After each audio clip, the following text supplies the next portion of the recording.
Ulysses S. Grant is a failure at just about everything, until the Civil War gives him a new start.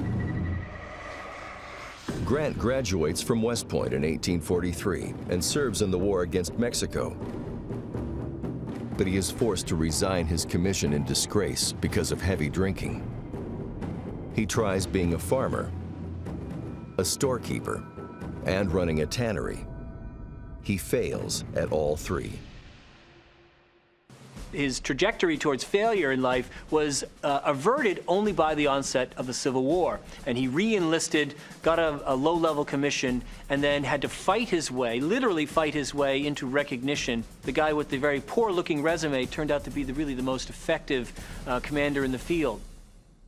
Grant makes a name for himself, winning big victories in the West, while racking up huge numbers of casualties at the same time. He defeats Confederate armies at Shiloh, Vicksburg, and Chattanooga. In 1864, Lincoln brings him east to come to grips with Confederate General Robert E. Lee.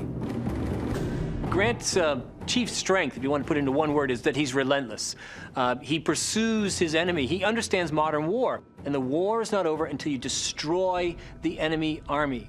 And Grant is the one who realizes that, and he gets tremendous criticism because he's so relentless. And the casualties over that summer of 1864 are really staggering. But he knows that if they're going to bring the war to a successful conclusion, this is the only way to do it. When someone suggests Lincoln remove Grant because he's getting so many of his men killed, Lincoln responds, "I can't spare this man. He fights." Grant was the ultimate pragmatist. He knew what he had to work with, and he knew what he had to do.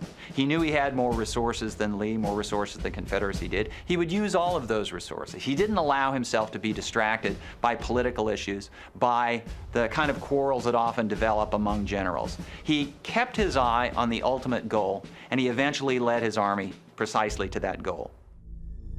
Grant does what no other Union general can. He drives Lee back into lines around Richmond and eventually forces him to surrender.